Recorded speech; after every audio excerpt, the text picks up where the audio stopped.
gracias por estar en este programa y gracias a Roberto Hernández, director y, bueno, pues parte directiva y productora del documental Presunto Culpable.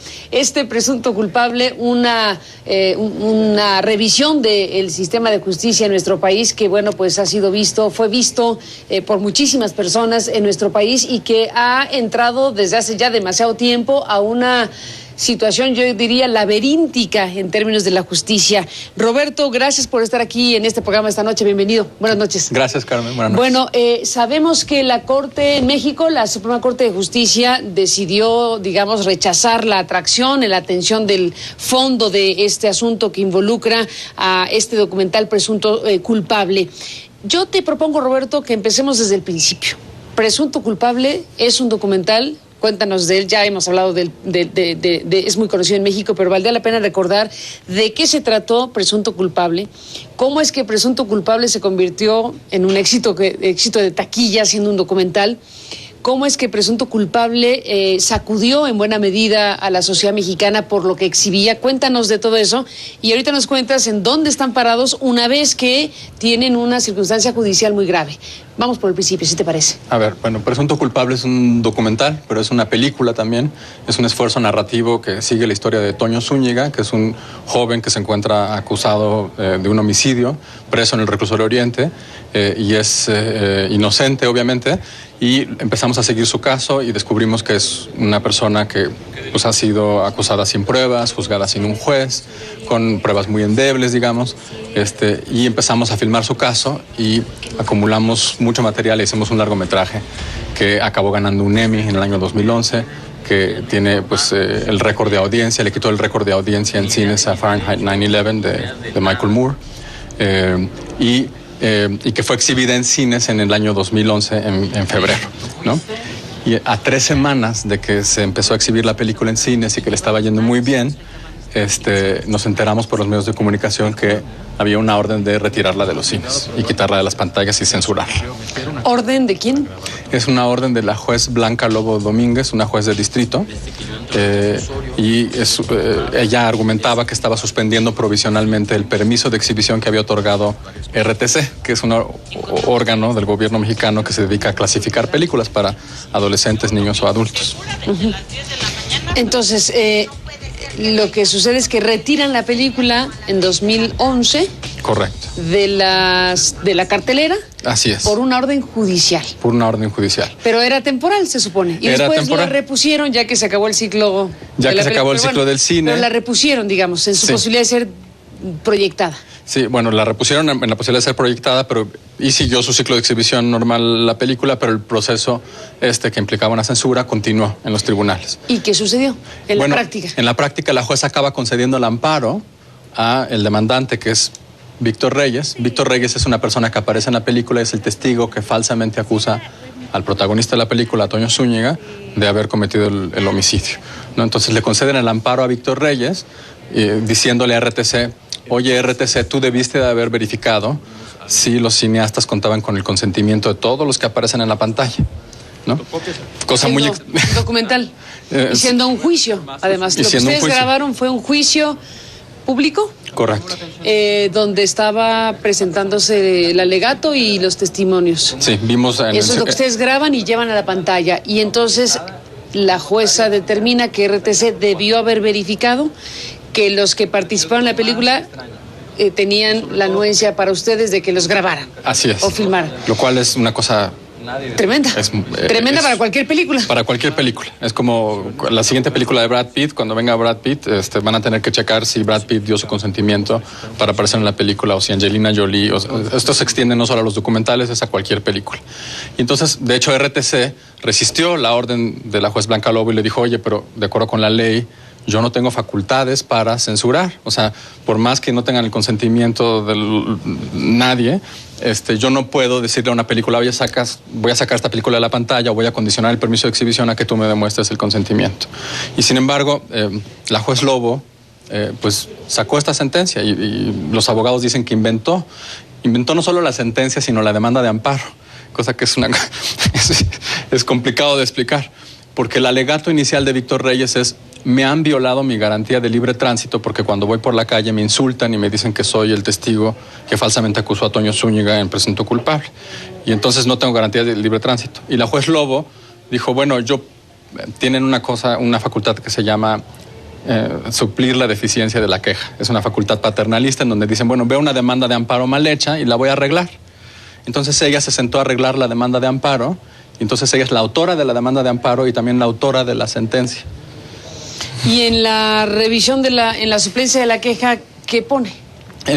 Explicó que ella veía que había una potencial violación de derechos fundamentales y que había un conflicto entre la vida privada de Víctor Reyes y el derecho a la libertad de expresión de nosotros como productores, y concluyó que entonces RTC tendría que inventarse un proceso en el cual, que no existe en la ley, en el cual le diera voz a Víctor Reyes para expresar si daba su consentimiento o no para aparecer en la película, y ya, y eso es lo que lanzó como decisión. Y evidentemente, pues bueno, todos los abogados nos quejamos, se quejaron los abogados de Cinépolis, todos los abogados intervinientes en esto, y esa pregunta jurídica no ha sido resuelta hasta el día de hoy.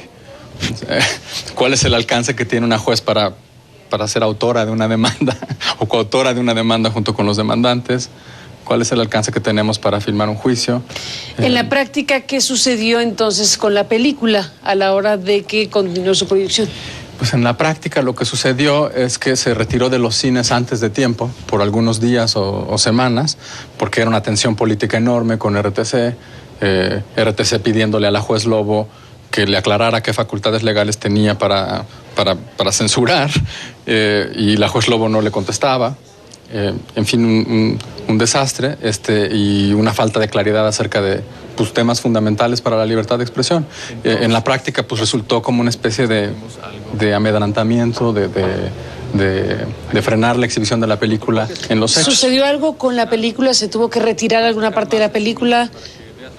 Hubo intentos de que se retirara la película y que se alterara. Por ejemplo, ordenó la jueza. Intentó. Pero no sucedió. Pero no sucedió. Intentó que camufláramos al testigo, decía ella, y que borráramos o difumináramos su rostro.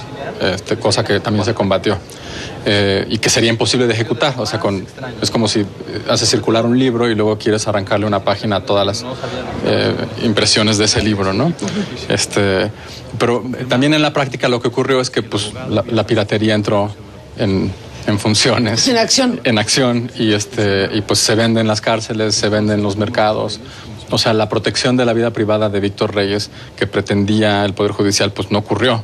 Al contrario, creció el interés en la película, y creo que si acaso es cierto que hubo un daño a la imagen del testigo, quien lo ha causado es el Poder Judicial mismo. Roberto Hernández, déjame hacer una pausa y regresamos en esta conversación, porque estamos conversando hoy sobre el tema presunto culpable, porque como decíamos, la Suprema Corte de Justicia, la segunda sala de la Suprema Corte de Justicia, votó este miércoles por no atraer el caso que sacó al documental presunto culpable de los cines en su momento, y bueno, este documental que muestra los vericuetos del Poder Judicial en México ahora está por sí misma como película en medio de los vericuetos del Poder Judicial en México. Después de la pausa, regresamos en esta conversación.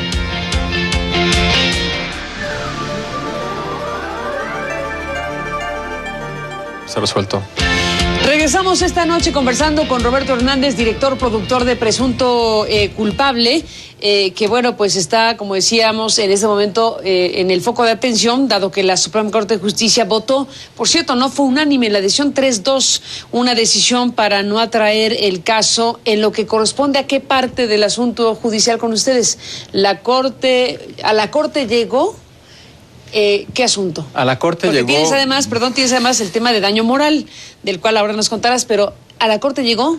A la Corte lo que llegó fue la demanda de amparo que interpuso Víctor Reyes contra RTC, y donde la juez Blanca Lobo concedió el amparo. El testigo que se sintió agraviado porque ustedes sacaron su declaración en un juicio oral donde estaba dando un testimonio contra el que fue sentenciado. Sí, no era un juicio oral, pero era un juicio público, una audiencia pública. Cierto, no era juicio oral, estamos en camino, pero juicio, exactamente. Audiencia pública. Exactamente. Sí. Eso es lo que la Corte descartó analizar hoy, y que dijo literalmente que era intrascendente, irrelevante, y que no cumplía el caso. Y dijo que no planteaba cuestiones de constitucionalidad, a pesar de que lo que está en el corazón de ese caso es la facultad de RTC de censurar películas y en consecuencia la libertad de expresión, que claramente es un tema constitucional y de derecho con una humano. repercusión bastante amplia. Amplísima. No solo para ustedes en todo caso, sino el antecedente que se deja de que RTC, cuyas atribuciones creemos son otras, pudiera tener esa facultad o se le plantearía esa facultad desde el ámbito judicial. 3-2 la votación precisamente sobre este tema, y eso significa entonces ¿qué? 3-2, y además, perdón, que agregue algo. Margarita Luna Ramos vota en contra y vota el proyecto a pesar de que ella ya hace 2 años se había pronunciado públicamente felicitando a la juez Blanca Lobo Domínguez por censurar la película. La felicitó por su trayectoria, en el marco de que estaba conociéndose el papel por su de la valentía juez. Sí. como juez en el Día Internacional de la Mujer. Exactamente, sí. Exactamente. Bueno, tenemos 3-2. ¿Votó a favor de que atrajera el caso a la Corte Valls? Sí. ¿Votó a favor Franco González Sala? Y votaron en contra Margarita Luna Ramos, Alberto Pérez Dayán, y olvido el tercer nombre. Ok. Bueno, el otro ministro que en todo caso decidieron votar para Luis María notar. Aguilar. Luis María Aguilar. Bueno, entonces, esta parte la va a resolver un tribunal en Morelia. Ahora ya no sabemos quién lo va a resolver por el momento, porque la historia del caso es bastante laberíntica. Lo que ha pasado es que desde que se emitió el amparo por la juez Blanca Lobo, bueno, se propuso una revisión ante un tribunal colegiado. El tribunal colegiado se sentó en el caso durante varios meses. Después dijo, tengo demasiado trabajo, y lo envió al Consejo de la Judicatura, el cual lo envió a un tribunal de Morelia para que ese tribunal lo decidiera. El tribunal de Morelia contestó, no, ¿está seguro que yo debo de resolver este caso? Le contestaron que sí, y han pasado meses y meses y meses. ¿Y la Corte qué resuelve? ¿Que lo resuelva quién? Bueno, el tribunal de Morelia le pidió a la Corte que lo resolviera, y la Corte le acaba de decir ahorita a nadie o al aire que alguien lo tiene que resolver, pero no es la Corte. Entonces no sabemos si es el tribunal colegiado original, que tenía la jurisdicción del caso, o el tribunal de Morelia. Veremos quién finalmente resuelve el tema. Si llegara, Roberto, el Poder Judicial mexicano a resolver en contra de ustedes y a darle la razón, digamos, a la jueza que determinó que RTC tenía facultades para censurar esa parte de la película y proteger de esa manera la privacidad o la identidad del testigo, que en este caso era muy importante. Si eso sucede así, ¿ustedes qué tienen de perspectiva? ¿Dejar que perdieron o dar un paso hacia la Comisión Interamericana de Derechos Humanos o algo por el estilo? Bueno, evidentemente si se concede el amparo a Víctor Reyes, pues sería un desastre, porque implicaría que México tiene la facultad de censurar películas. Nos regresaría a 30 años en el pasado, donde RTC o el equivalente de RTC pues podía cortar pedazos de películas, ¿no? Partes que les parecían soeces, quitarlas, cosas que eran delicadas políticamente, pues eliminarlas, y evidentemente creo que eso no lo debemos de tolerar. Y lo que nos queda es ir al ámbito internacional, a la Comisión Interamericana de Derechos Humanos. Hay un precedente muy importante de la Corte Interamericana de Derechos Humanos en el caso de La Última Tentación de Cristo, que esta película fue censurada en Chile, y es un caso pues prácticamente idéntico, donde la agencia que clasificaba películas decide censurar La Última Tentación de Cristo y no se podía ver en Chile, ¿no? Y yo creo que por eso mismo debería ser obvio cómo tendría que resolver la Corte este caso, para no exponer a México a un asunto así a nivel internacional. ¿Qué es lo que se ve en la perspectiva si es que este tribunal que sea determina dar el amparo correspondiente a Víctor Reyes? Déjame dejar hasta aquí las cosas con las implicaciones que tiene el asunto, Roberto, desde luego, y dar un paso a la otra parte también, que tiene que ver con algunos otros de los involucrados en la película, de los que fueron presentados en la película como actores de un documental, como partícipes de una historia que tenía que ver con una persona que fue sentenciada como culpable, y después de la intervención de ustedes y demás, bueno, pues finalmente queda liberado. Bueno, los acusan y los demandan por daño moral. Cierto. ¿Quiénes y cómo? Nos ¿Y en qué va? Mira, en general esto es lo que está pasando. Se quejan de que no usamos la imagen con el consentimiento de las personas que aparecen en la película, y se están quejando a nivel federal, que estos son los amparos de censura previa y tal que hemos discutido hasta ahora, y se están quejando a nivel local como por vía de censura posterior, digamos, o daño moral, que esa sería la vía jurídicamente correcta. Y nos ha demandado Víctor Reyes, nuevamente, el testigo que alega que no usamos su imagen. Nos ha demandado el policía judicial que arrestó a Toño Zúñiga y que lo torturó y que lo interrogó durante horas, el que, él lloraba contándonos todo lo que le pasó a manos de este policía, y nos ha demandado a la familia Reyes los deudos de Juan Carlos Reyes Pacheco, ¿no? Que es por usar la foto del cadáver de Juan Carlos Reyes Pacheco en la película, ¿no? Todas esas demandas. Esos son daños por daño moral. Demandas por daño moral ante el Tribunal Superior de Justicia del Distrito Federal, es decir, ante el mismo tribunal cuyas prácticas denunciamos en el documental Presunto Culpable. Ante el mismo tribunal que creemos que, tiene métodos de trabajo que no se han modernizado. Es un tribunal que las decisiones que toma y los métodos de trabajo que usa meten a la cárcel a mucha gente inocente, y tengo datos estadísticos que lo comprueban, ¿no? Entonces esa es la situación. Presunto Culpable muestra, tú dices, lo que ocurre en el Tribunal de Justicia del Distrito Federal, en específico es ahí donde ocurre la historia de Presunto Culpable, como has mencionado, y será en ese tribunal que es protagonista del documental, sí, donde se resolverá el tema de estas acusaciones por daño moral. Así es. Déjame hacer una pausa y regresemos en ese punto, si te parece. Gracias.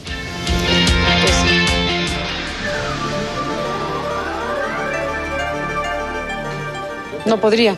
Bueno, regresamos en esta parte final de la conversación sobre la situación en la que está envuelta esta película documental Presunto Culpable, que hoy la Corte, como hemos dicho, decidió no atraer el asunto, no atraer el caso de Presunto Culpable, y están los productores, directores, todos los involucrados en este documental, que fue muy exitoso en la pantalla, como hemos sabido, viendo que algún tribunal en México resolverá el tema respecto a si le dan amparo o no a este testigo Víctor Reyes, por un lado. Y por otro lado, como decíamos, en el Tribunal de Justicia del Distrito Federal, que es el tribunal que se ve exhibido en el documental, es el lugar donde se va a resolver las demandas por daño moral que 3 personas que salieron en este documental han interpuesto en contra de ustedes por cantidades millonarias, según entiendo. Sí, son montos estratosféricos. Por ejemplo, el policía judicial que aparece en la película, en alguna junta de conciliación dijo que quería 60 millones de pesos por cada codemandado. ¿Cuál es su argumentación? ¿Cuál es su alegato? Lo que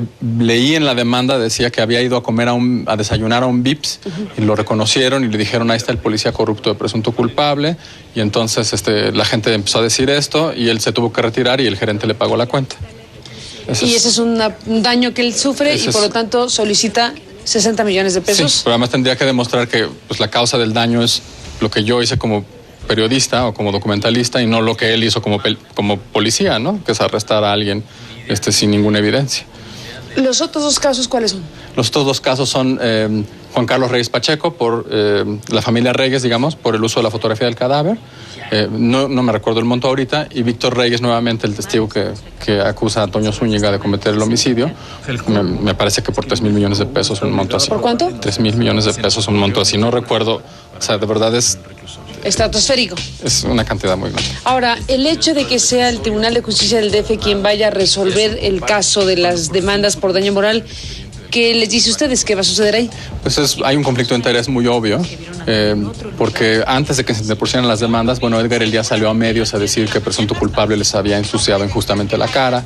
Después hubo una reunión del comité de ética. ¿Edgar Elías César, el presidente del tribunal? Correcto, es el presidente del tribunal. Pero además habla mucho sobre los casos que se están litigando en su tribunal, y entonces eso tiene el poder de influenciar a los jueces que de hecho los van a decidir, y es un tribunal muy jerárquico, con poca independencia de los jueces, con métodos de trabajo en donde hay posibilidad de haber una intervención política. Entonces el tener al presidente del tribunal en contra es tener al tribunal en contra.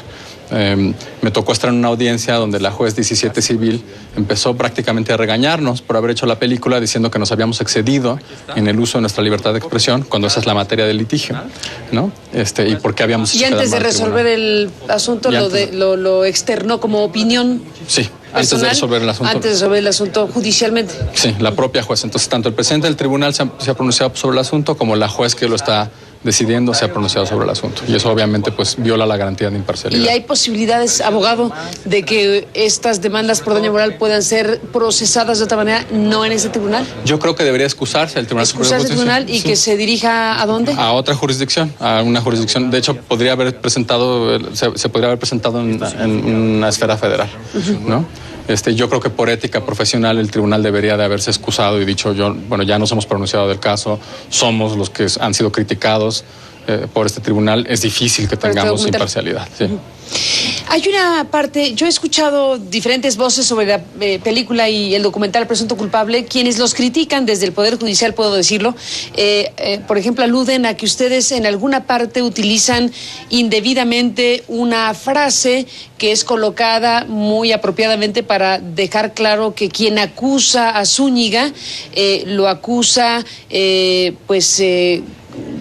diciendo que no había visto que Zúñiga disparó, pero no se explica que sí vio que había tenido una confrontación con el hombre asesinado. Ahí hay una cuestión que ustedes tenían que explicar, cómo es que editaron y seleccionaron esa parte que era muy importante para el documental. Claro, mira, a mí lo que más me importaba era mostrar que Toño Zúñiga había sido acusado sin pruebas, ¿no? Lo único que había... Ese es el corazón el corazón de Presunto Culpable es decir, Toño Zúñiga fue acusado sin pruebas. Sí, Toño Zúñiga y cualquier persona acusada de homicidio puede ser acusada sin pruebas y además exitosamente. A ver, ¿no? Y bueno, la ausencia de pruebas es clara. O sea, está acusado de disparar un arma de fuego y no había una prueba de pólvora que diera positivo. Está acusado por un testigo y el testigo no vio. Y eso es lo que me critican, ¿no?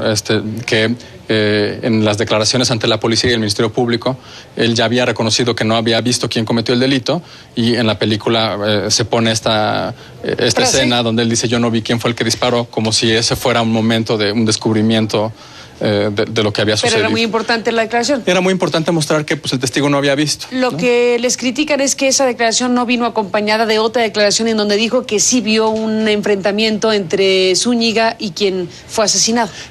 Sí he oído esa crítica, pero de hecho en el documental sí está mencionado que hubo una riña previamente y las declaraciones son leídas por la secretaria de Acuerdos del juzgado y ahí está toda la acusación y toda la narrativa de Víctor Reyes acerca de lo que pasó, perfectamente como contada por las propias autoridades judiciales. Pues estamos siguiendo de cerca lo que ocurra con Presunto Culpable en el tribunal que corresponda para una parte y en el tema de daño moral que tiene que ver con el Tribunal de Justicia del DF. Gracias, Roberto, por estar aquí y contarnos. Gracias. Y estaremos en comunicación. Gracias, buenas noches. Gracias y buenas noches. Y a usted también, buenas noches. Pásela bien y lo esperamos mañana. Nosotros vemos que ese modelo, si fuera un modelo, no estoy seguro que alcance esa denominación, pero si lo fuera, tiene un grave problema, que es que está cifrado en la idea de construir organismos públicos más que en la de combatir las causas de la corrupción. No es casual que la red se llame Red por la Rendición de Cuentas. Nosotros desde hace mucho vemos a la corrupción como una consecuencia, como un efecto de la falta de una verdadera política de rendición de cuentas. En la medida en que estos procedimientos que se han venido creando en el país para hacer más accesible la información, para favorecer la transparencia, o para tener una mejor fiscalización pública, o para tener un mejor sistema de archivos. Se acaba de discutir una reforma en materia de transparencia, por ejemplo, hace unos días. Muy buena. Eso es magnífico. Creo que hay consenso en eso, aunque hubo debate que la puso en riesgo. Hubo que pelearla fuerte, pero creo que al final del día una parte importante de la clase política mexicana se fajó el cinturón y logró resistir la tentación regresiva que había en la Cámara de Diputados. Así que estamos celebrando una reforma constitucional. Falta que se consolide todavía, tanto en el Senado como en las legislaturas estatales. Y las leyes secundarias, que ahí está el diablo en los detalles. El diablo puede estar en la Ley General de Transparencia. Ahora, muchos dicen, ¿por qué no primero una reforma en materia de corrupción? Porque van ligadas. Sí. Y después esta que acaba de pasar, la reforma de transparencia, o no importa el orden. Es muy buena pregunta, Mario. No importa el orden, Sobre todo porque la reforma en materia de corrupción es muy deficitaria, es muy insuficiente. Hay un consenso en la red, insisto en que son 70 organizaciones, no es cosa de la opinión de uno o dos. Hay un consenso en la red de que la creación de una Comisión Nacional Anticorrupción, como ha propuesto el presidente Peña Nieto, es absolutamente insuficiente, porque comete dos errores. El primero es creer que la corrupción se combate persiguiendo corruptos. Es decir, creyendo que es atrapando al malo como se acabará el mal. No es lo mismo perseguir corruptos que atajar la corrupción como fenómeno. Son dos asuntos diferentes. No estamos diciendo que no haya que perseguir a los corruptos, no, por cierto. De paso, qué bueno que así sea. Ojalá fuera de esa manera y se interrumpiera la impunidad. Pero es muy importante dejar claro que meter a la cárcel peces gordos o flacos no equivale a combatir la corrupción. Y el segundo defecto es que se ve la corrupción como una causa de otros males, cuando en realidad es la consecuencia de la falta de un sistema de gestión pública bien hecho.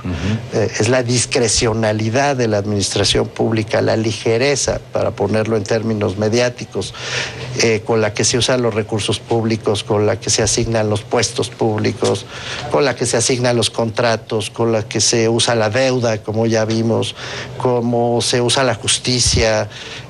La lista es interminable. Esa discrecionalidad, esa falta de mecanismos para obligar a los poderosos a rendirle cuentas a la sociedad, esa sí es la causa de la corrupción. Y su efecto, pues son los corruptos, evidentemente, cuando se alcanzan a descubrir. Entonces, sí nos parece que es un error de percepción, de modelo, para seguir tu pregunta, el que podría acabarse consolidando en este sexenio. Y añado, en nuestra opinión, además, si uno lo mira con un poquito de cuidado, Mario, podrás ver, pongo casos, que el problema o uno de los problemas centrales que están entorpeciendo la reforma educativa, por poner un ejemplo, está anclado al fenómeno de la corrupción. Es decir, a la captura de las plazas ya otorgadas, que no se quieren mover por ningún motivo, por un lado, y por el otro, a la imprecisión de los datos sobre evaluación. Los maestros temen ser evaluados de manera facciosa. Ahora que mencionas eso, me parece muy interesante, porque finalmente la corrupción, y siento que eso ha pasado en nuestro país, llega a ser parte de la cultura. Los maestros dirán, es que no es corrupción, es mi derecho. Sí. ¿Cuándo pasó eso? Pues ¿Cuándo esa persona creyó que empezaron a heredarse y empezaron a repartirse por razones que no estaban asociadas al mérito ni al desempeño, sino a la relación personal, a la relación política, a la recomendación, al amiguismo, al clientelismo, al compadrazgo? Y eso te lo pregunto, porque si digo, y yo te dirán, no, eso es mi derecho y así ha sido durante muchos años de mi familia. Pues sí.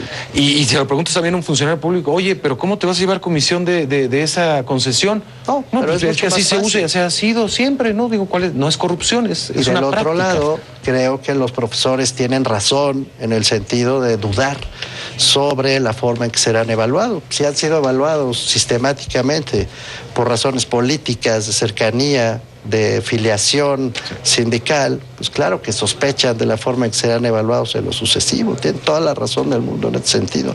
Mientras no se den detalles, lo que prevalece en el fondo de este debate es la corrupción. Esa es una pregunta. ¿Crees que está en el nivel de prioridad que se merece actualmente? No, yo creo que el presidente Peña Nieto, no sé qué vaya a decir en su informe, pero el presidente Peña Nieto parecía que había tomado este tema de la corrupción como uno de sus primeros puntos de gobierno. De hecho, antes de tomar posesión ya habló de transparencia, habló de corrupción, pero luego se le olvidó. No se volvió a tocar el tema, no ha vuelto a poner sobre la mesa, no se ha resuelto nada sobre la Secretaría de la Función Pública, está amenazada de muerte, una secretaría que es fundamental, tiene a un encargado del despacho que estará también en el seminario, pero yo creo que el presidente abandonó el tema y me temo que no está acabando de entender. El poder seguramente es, además de un instrumento muy fuerte, a veces tiende a enceguecer a los... A borrar la memoria también, ¿no? A borrar memoria y la vista. Sí. Pues te agradezco mucho por venir.